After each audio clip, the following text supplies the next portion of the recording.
Salut et bienvenue à tous, fidèles à votre émission. Quoi de neuf, hein? Aujourd'hui, nous allons faire un voyage assez particulier.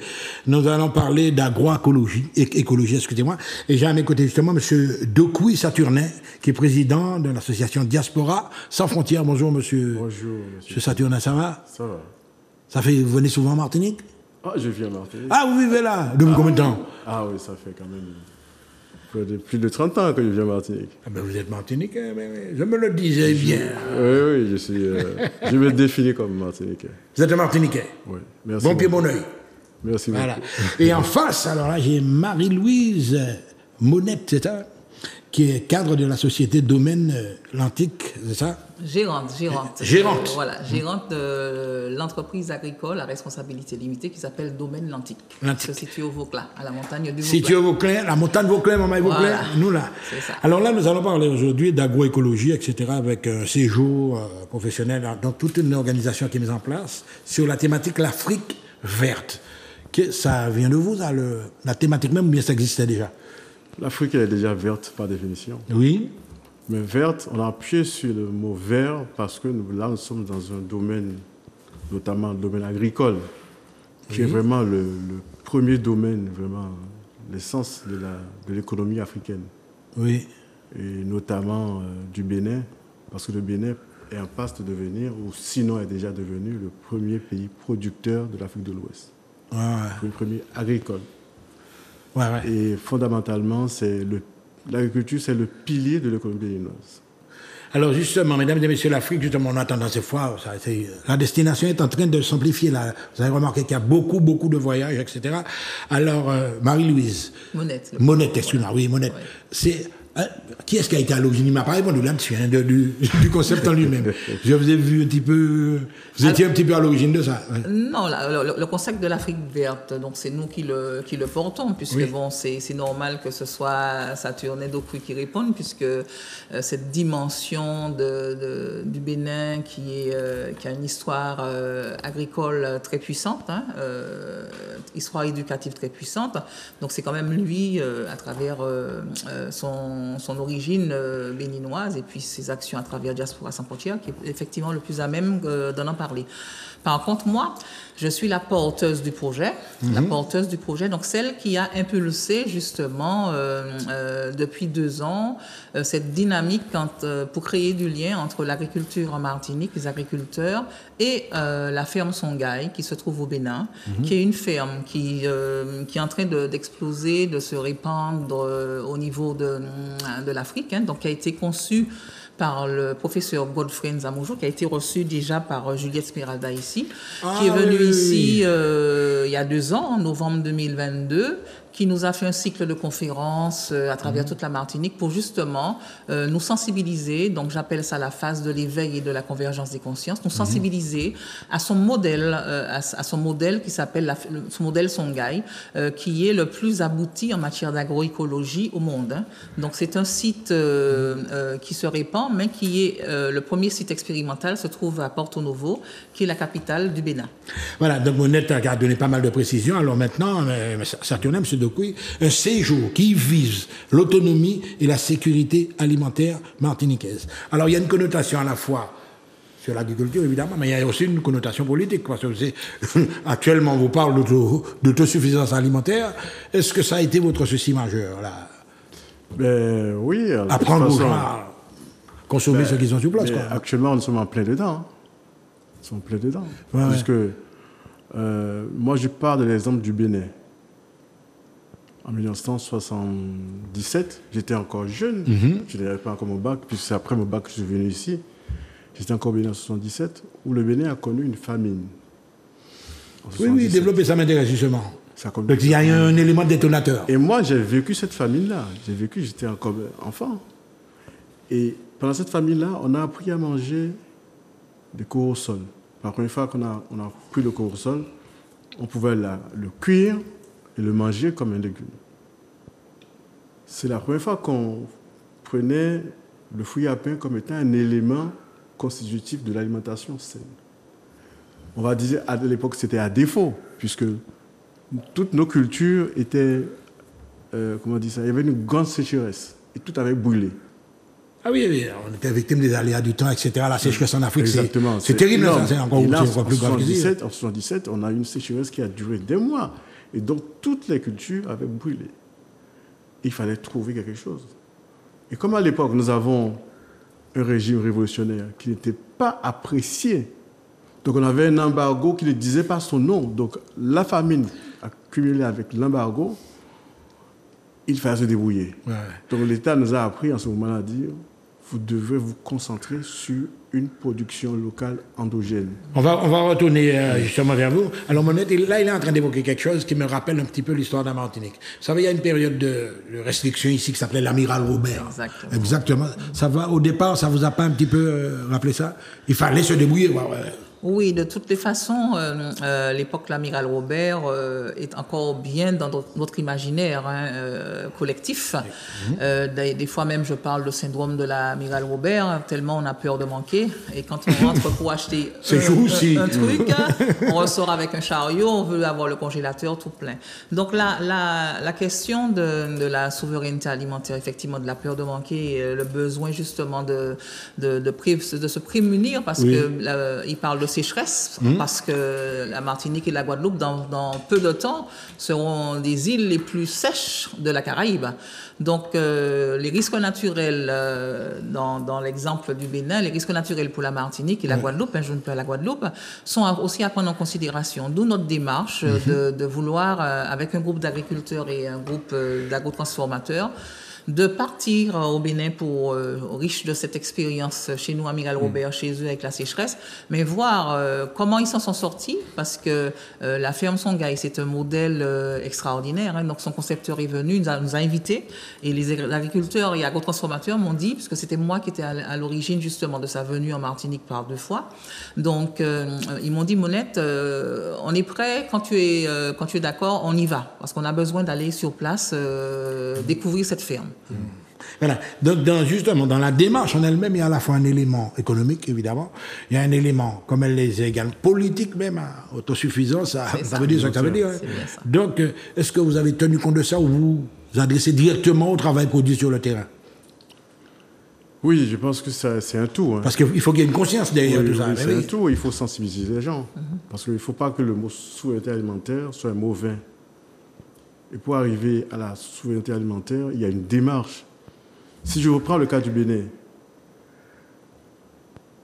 en 1977, le gouvernement a mis dans toutes les écoles, comment on dit ça? Un programme d'éducation à l'agriculture, etc. À l'agriculture. Donc moi j'étais petit, j'avais ma roue. Hein. Chaque élève avec sa roue pour savoir comment travailler la terre. Et c'était pas théorique seulement, vous alliez sur le terrain. Sur le terrain, ça veut dire que l'État donnait à chaque école des hectares de terre.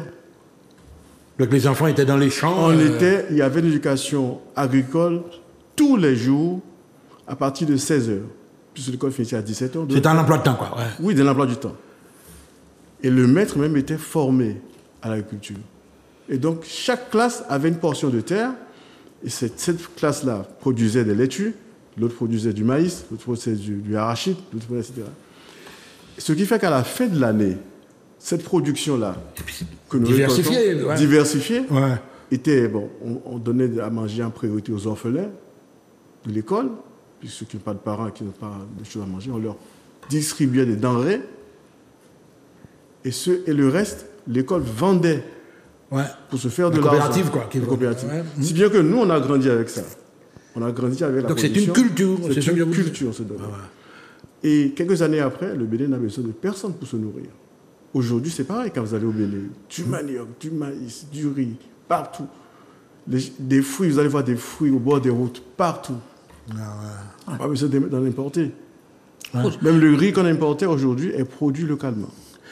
Oui, mais justement, ça tournait, je vais me retourner vers Monette. Alors là, il a une histoire qui est particulière. Mais nous-mêmes, avec l'histoire du colonialisme, vous savez que les grands espaces, vous me voyez venir là, appartiennent à une catégorie de personnes et que chez nous, héritiers des esclaves, nous avions des petits jardins. Alors est-ce que ça n'encadre dans une certaine ambiguïté? Alors, je ne... C'est deux conceptions différentes de l'agriculture. Hein? Tout à fait. Donc là, au niveau de notre histoire avec notre jardin créole, hein, Saturnin parlait d'un choix politique où le gouvernement a décidé de mettre dans toutes les écoles une obligation presque d'apprendre l'agriculture. Je me rappelle qu'il y a quelques années, dans chaque école aussi, depuis la maternelle, dans les écoles primaires, etc., il y avait quand même des jardins. Il y avait des jardins. Donc, il y avait un investissement au niveau éducatif pour que les enfants dans les écoles puissent être en contact avec la terre. On ne parle pas des établissements spécialisés, ça c'est autre chose. C'est après qu'on a vu les grands collèges agricoles, on parlait des écoles de communes. Voilà, tout à continue. Voilà, et il y avait le jardin créole, mais aussi à l'époque, moi petite, j'allais acheter de la laitue sur le toit d'une maison qui était à l'entrée du bourg du Vauclin. D'accord? Donc, toute cette notion je parle d'engagement citoyen où le Martiniquais avait son jardin, pouvait se suffire déjà au niveau autonomie alimentaire.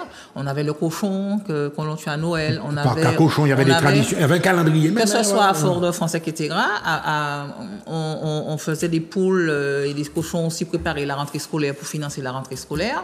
On faisait du gâteau, on faisait des yaourts.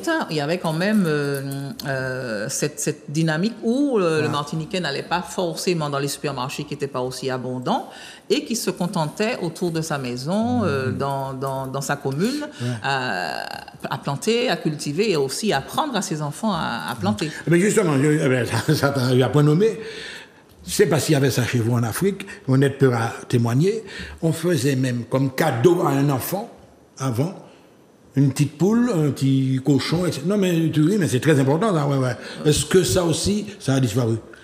Et l'enfant s'occupait de son lapin, de sa poule. Oui. Tu as connu ça aussi? Oui, ça existait chez nous. Oui. Ouais. Oui. Moi, j'ai ma tante qui m'a donné une poule. C'est à toi, élève la poule. Oui. Non, mais c'est important, ça. Oui. Bon, c'est important parce qu'aujourd'hui, on parle toujours de chiens et de chats. Personnellement, moi, j'ai eu un petit mouton. Donc, on avait effectivement un animal et on avait l'obligation de s'en occuper. Hein. Souvent, c'était avant d'aller à l'école.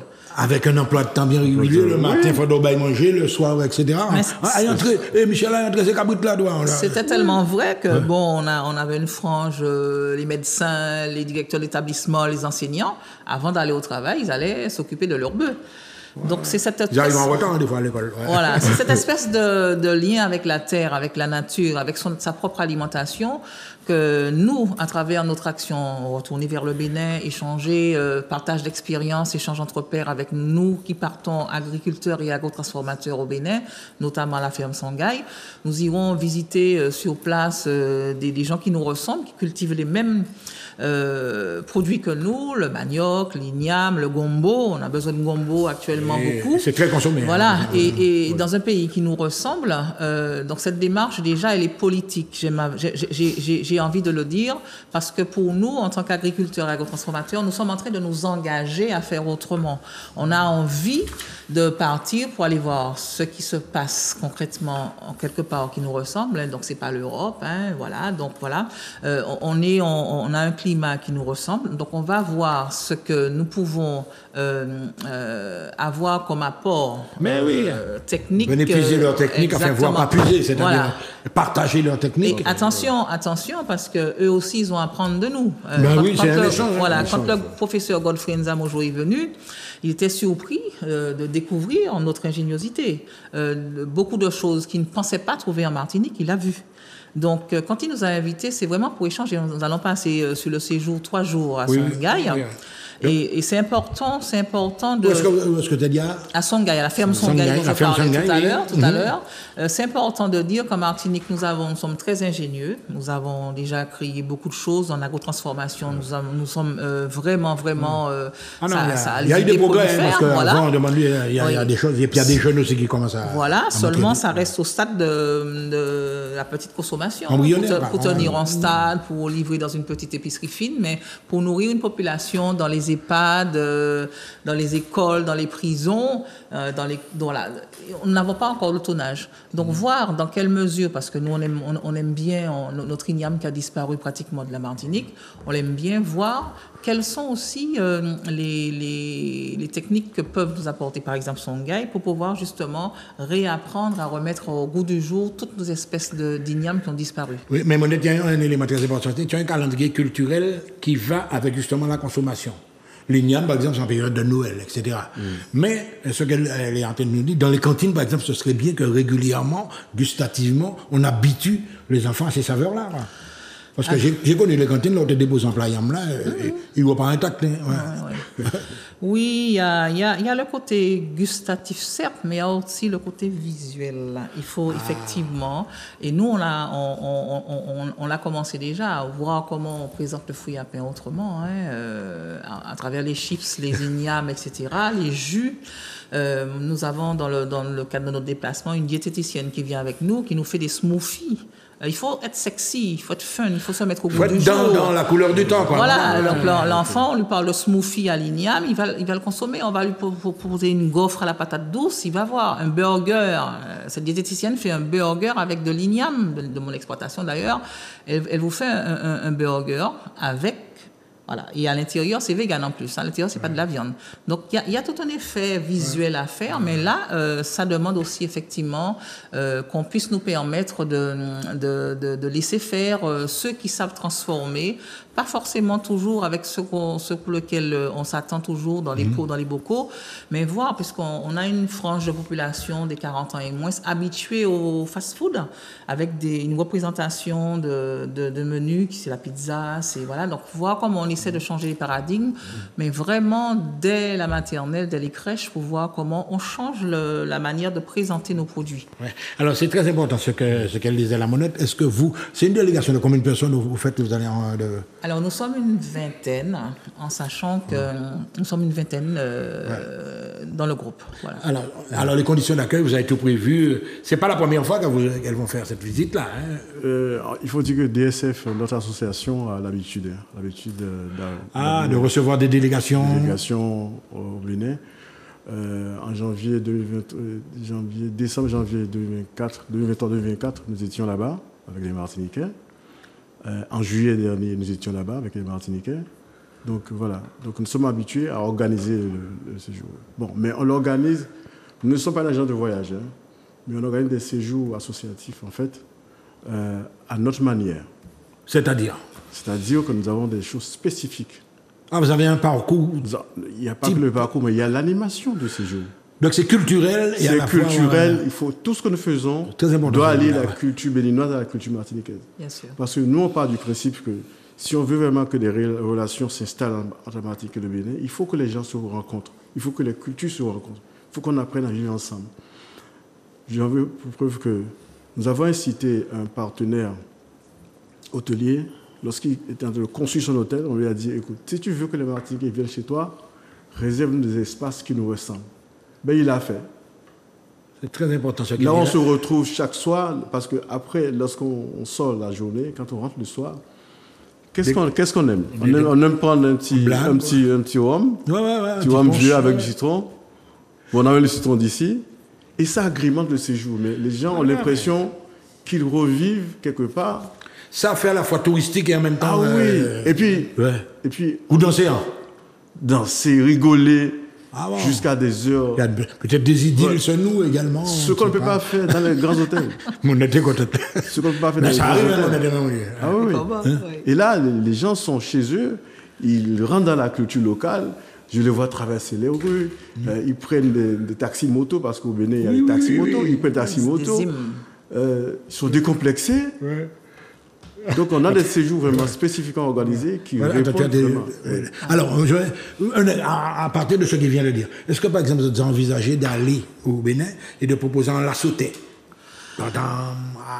Voilà une belle initiative. Alors, avec côte à côte des Béninois et des Martiniquais. Oui, alors ça viendra dans un deuxième temps, sachant que la technique du Lassotais a des origines béninoises. Hein, donc il y a le travail historique qui a été fait par Lassotais, qui on voit bien que l'origine c'est le Bénin, entre autres. Alors aujourd'hui, nous sommes à un stade on essaie de créer une action innovante. Et Diaspora sans frontières a dit oui à ma sollicitation, puisque bon, j'ai l'habitude d'organiser des événements, hein, ce n'est pas la première fois, j'ai l'habitude d'organiser des voyages depuis très longtemps avec des agriculteurs. Et là, nous sommes dans une démarche qui est innovante. C'est la première fois qu'un groupe d'agriculteurs et d'agrotransformateurs va ensemble, diététiciennes et tout ça, va ensemble au Bénin. Parce qu'on essaie de partager des valeurs, une philosophie à travers la ferme Songhai, d'accord? Donc là, c'est un début.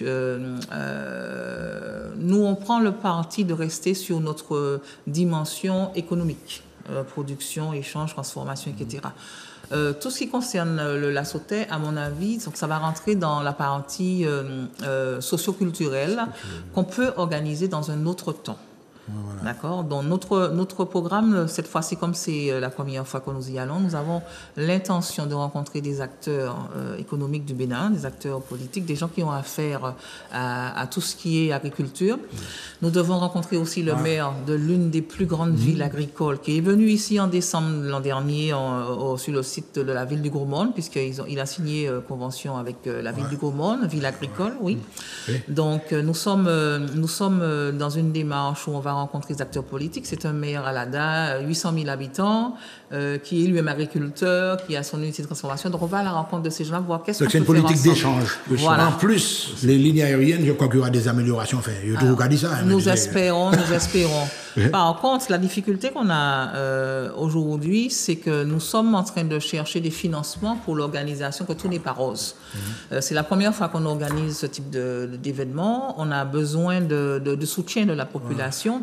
On a besoin du soutien de l'engagement citoyen de la population, puisque se déplacer au Bénin, on a le coût du déplacement. Voilà, donc il faut vraiment que la population soit sensibilisée à notre démarche, puisque on essaie de faire les choses pour être dans la continuité de ce que nous avons fait, toutes les conférences que nous avons organisées avec le concepteur de la ferme Songhai pendant ces 2 dernières années. On essaie maintenant d'aller plus loin dans la démarche de projet pour voir aller sur place pour voir comment ça se passe concrètement, la ferme Bénin, la ferme de Songhai, dans son fonctionnement, avec tous ses méthaniseurs, toute sa prise en compte de l'agroécologie jusqu'au bout. Voilà, en tout cas, mesdames et messieurs, vous avez compris que c'est vraiment une grande aventure, une nouvelle aventure, donc avec Saturnin, avec Monette. Alors, peut-être, Manuela va nous remettre les numéros de téléphone à l'écran, si on peut vous contacter, évidemment, pour avoir de plus en plus d'informations. Regardez exactement ce que vous voyez. Donc, c'est ça.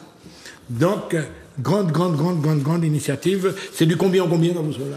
Alors, nous partons du 16 au 28 octobre. Par contre, nous organisons ce dimanche un événement, un déjeuner solidaire.